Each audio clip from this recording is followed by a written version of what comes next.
Contingency Log Number 101. Codename, Dark Penance. There are times where we often find ourselves in a situation where everything seems to fall apart around us, the lives we lived suddenly being uprooted.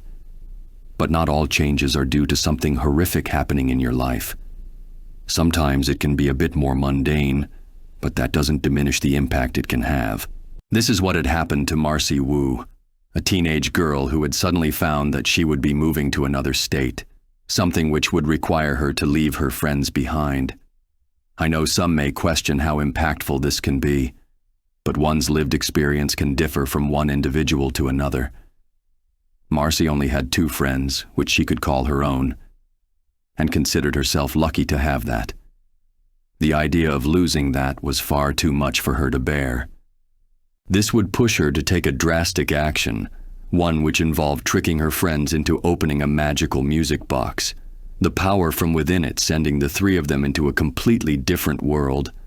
As I said, it was drastic. At the very least, she didn't employ the use of a white truck. Many things happened in this world, events which I will have to skip over for the sake of this contingency. But I'm sure I'll have to revisit at some point in the future. I'll even need to skip over many of the details when it comes to Marcy as well, as surprisingly, this contingency isn't about her.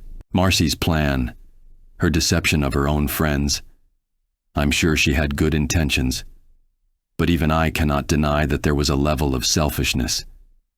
In not wishing to lose her friends, she would rip them away from their own families, sending them to a world where they would have to go through multiple trials and threats to their own lives. In not wanting to lose them, Marcy's own actions would only serve to push them away. I cannot deny it. These were the consequences for her actions. But even she did not deserve what happened to her. A sword through her torso, a symbolic and literal stabbing of the back delivered by someone who she saw as a friend. This had almost claimed her life, but a last-minute decision has saved it. At least, saved her body. As Marcy had been chosen to be the host for something far worse, a biomechanical construct which had the collective minds of dozens if not hundreds of prior hosts, and Marcy would become the next. When the core was placed on her, Marcy would be overtaken by it, though it seemed that her own personality would bleed into it as well. The core deciding to call itself Darcy, short for Dark Marcy, something it chose based on its understanding of Marcy's mind, though I cannot believe some part of that wasn't a form of mockery. Despite her personality bleeding through, the core's own twisted mind was still in control, and it was more than willing to use everything it learned from her to its advantage. Capable of not only controlling the teleportation abilities of the music box, Darcy also had an army of machinery at its disposal, one which she used to attack Marcy's home, making her friends watch the body of their own friend be used as a puppet to destroy them. Fortunately for Marcy, her act of betrayal wasn't enough to destroy the friendship she had, and her friends would fight to save her. The core, however, had hundreds, if not thousands of years of combat experience and knowledge to fall back on. As well as having a lack of care for the limits of Marcy's body, it could push her to fight in methods that would be difficult to predict.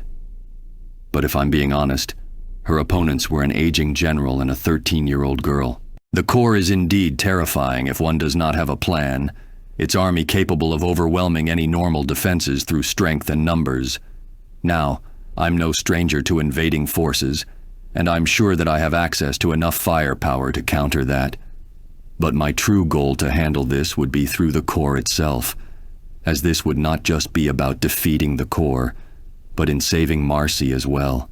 While it may be in control of her, the fact is that the core cannot do so without being connected to the main brain, making not only it, but the wire connecting it to her helmet, a weakness worth exploiting. If I wish to safely disconnect Marcy from the core, I'll need to do so on 2 fronts. A main attack team with the purpose of distracting the core. If we manage to break the connection, then that would be a bonus. But there is another purpose for this attack. It is to keep the core busy, while I have Cyborg hack into its systems with the purpose of completely disabling it. As advanced as this technology may be, I doubt it can resist Cyborg's abilities. And once it's shut down, the rest of its army will follow with it. This should be more than enough to free Marcy's mind from its control, but I cannot be too careful. After which I plan to take Marcy for a checkout. This is for a few reasons. The first being my concern for any unseen damage the stabbing had caused her. But the other would be to ensure that the core had not left any trace of itself behind. Marcy suffered a lot for what she'd done, undoubtedly more than she deserved. Less so a contingency.